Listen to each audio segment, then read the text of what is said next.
Here's our latest aerial view. See, it is real. There it is. I remember looking at the CAD design. It looks just like it. It's amazing. I'm going to start it over here. We're sited on about just under 100 acres. Here's our site plan. Sonoma Ranch Road's running over here. Oh, sorry, running over here. Excuse me. And we're laid into that area. Farm and Ranch is right here. Kind of kitty corner from this.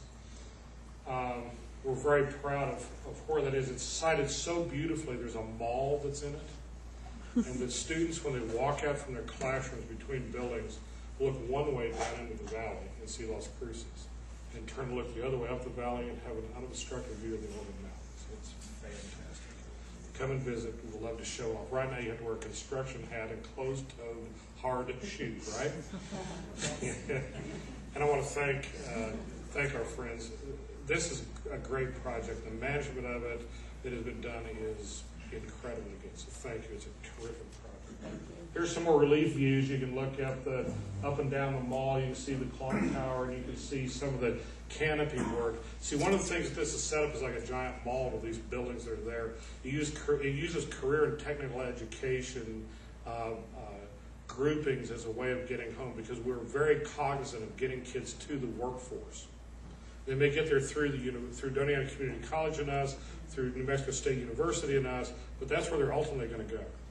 Because we're very cognizant of getting that pipeline going the right way. It's a great facility. It's a lot of fun. And we're going to open it. It'll be finished, they tell me. Please tell me it's still true. May of 2012. That's right. And we're going to open the doors to the kids August of 2012. And you helped that happen. You gave us bond authorization. This is a $112 million project. The state will have paid for about $68 million. The rest of it came from you.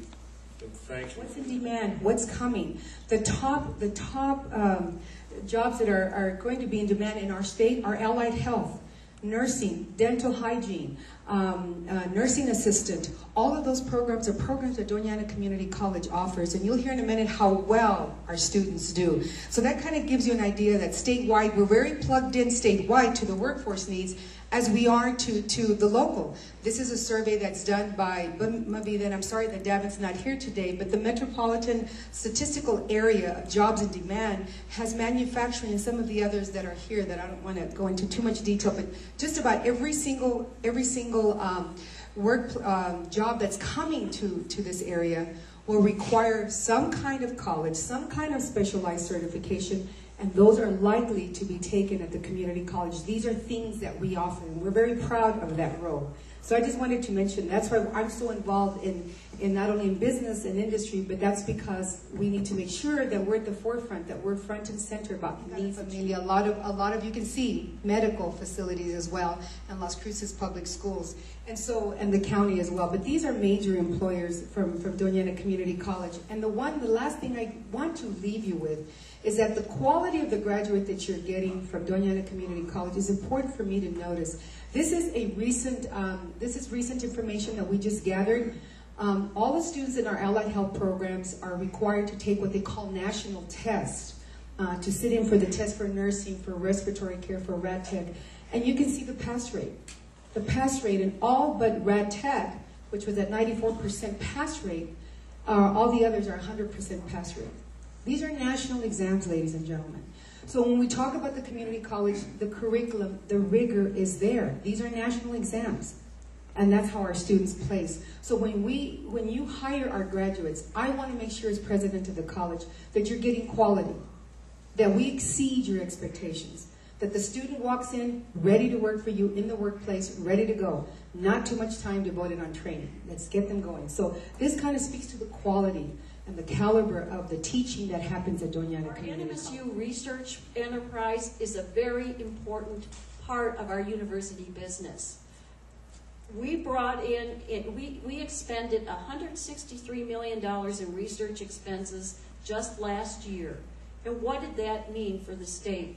That had a total impact of $288 million, not only in terms of the expenditures that we had for creating projects, but we created 2,200 jobs, with that research expenditure. We generated more than $15 million in local and state tax revenue as a result of that investment.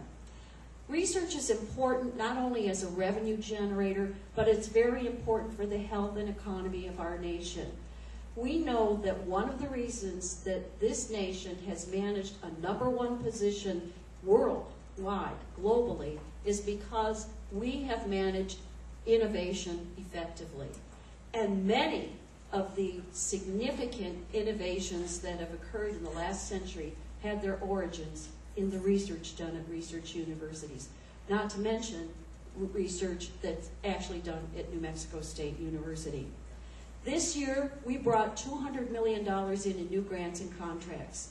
Among Hispanic research universities, we were in the top 5. We are also in the top 50 among public research universities with agricultural colleges in terms of bringing in that kind of revenue. We are an economic generator for the state. And finally, I'd like to say this about research.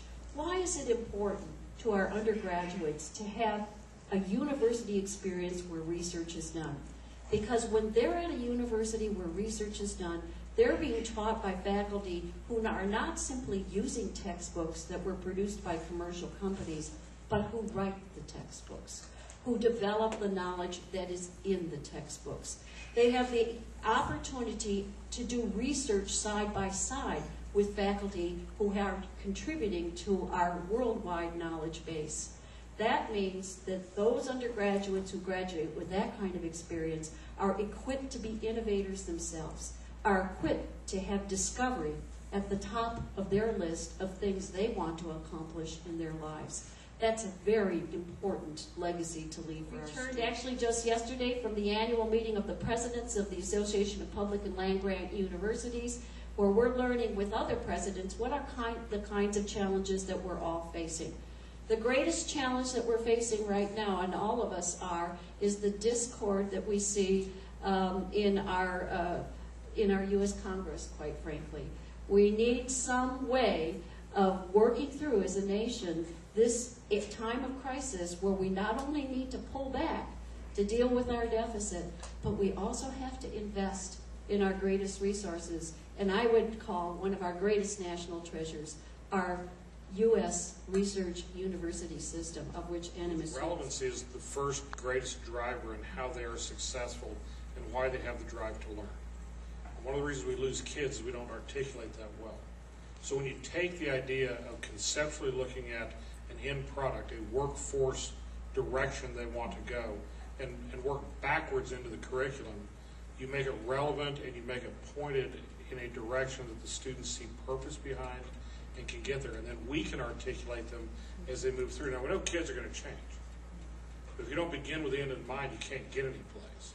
And so that's really what that notion is. And the design of the new high school, the Centennial High School, uses that as part of the buttress, along with something called smaller learning communities. Part of what we also know about kids is you tend to lose them if you don't pay attention to them, if they don't feel that they're relevantly attached to adults. We struggle sometimes in large high schools. You know, when you have 2,500 kids, it's real hard to feel like you're an individual. Just like at all of our institutions we have, how do you make that relevant to the kid? And we're all trying to do that. That's part of our modality we're using. The research says it's good. The research says it pays back. To your students, the art students, that's part of that, because what interests them, what draws them in, is this innate interest they have in art. We can tie curriculum pointed at why that's relevant to do. You have it. If you don't do that, you might tend to lose them in larger numbers. And that's sort of the upshot of what